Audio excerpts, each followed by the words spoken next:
A Sira Hastánc csoport bemutatójával indult a húsvétoló színpadi programja az elmúlt hétvégén. Kézműves foglalkozások és ügyességi feladatok is várták a rendezvényre érkezőket. Emellett a szervezők idén rajzversenyt is hirdettek, melyre 77 alkotás nevezett. A Bélapátfalvai Petőfi Sándor általános iskola diákjai aktívan kivették a résztüket, és gyönyörű húsvéti rajzok születtek. Az első 3 helyezettet díjazták a húsvétolón, és minden nevezőt ajándékkal leptek meg.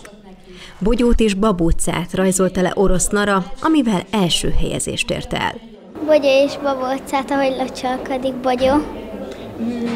Hogyha húsvét, akkor mi jut neked elsőre eszedbe? A locsolkodás. Elmeséled, hogy ti hogyan szoktátok várni a locsókat? Szoktátok-e várni egyáltalán? Hát igen, szoktak jönni rokonok, veszünk nekik csokit, és akkor mindig várjuk őket csokit, és akkor meglocsolnak, mi meg mindannyian adunk nekik csokit. És gondolom verselnek is, igaz? Verset is igen. És mit szólsz hozzá, hogy a sok-sok rajzkörül közül tiéd lett a legjobb? Nagyon boldog vagyok. Kézműves foglalkozás és csillámtetoválás is várta a gyerekeket, valamint az Aranykapu Bábszínház Paprika Jancsi előadásán is szórakozhattak a legkisebbek.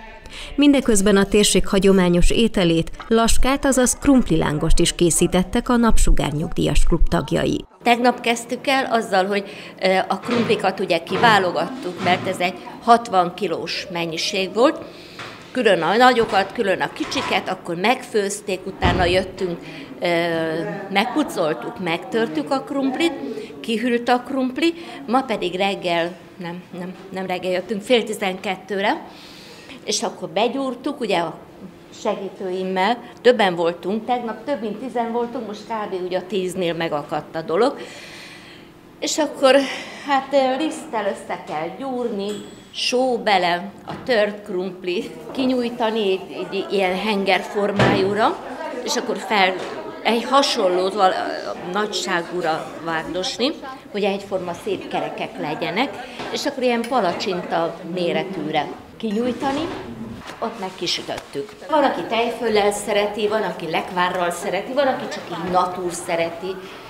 Van egy olcsó eleddel és laktató, egész nap ezt ettük, úgyhogy jól laktunk vele. Ez jó eleddel.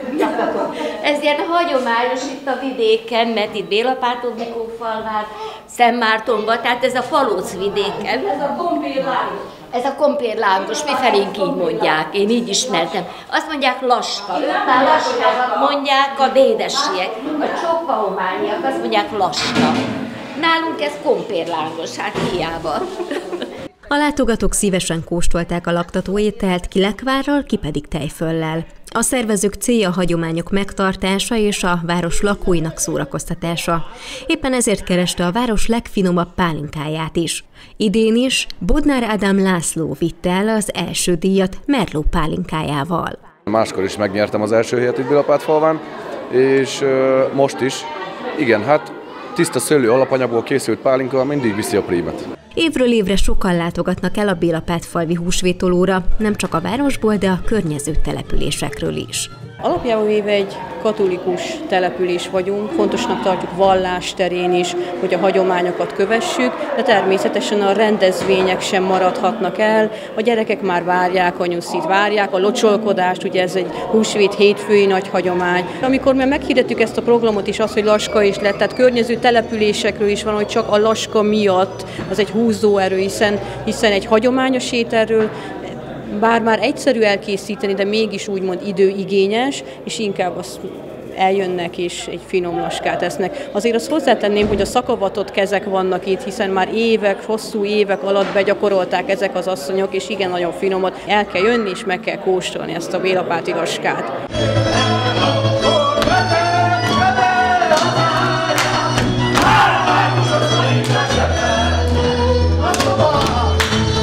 A Mikófalvi Népi Együttes is fellépett az idei húsvétolón, majd táncázat tartott a résztvevőknek, akik szívesen ropták közösen a program végéig.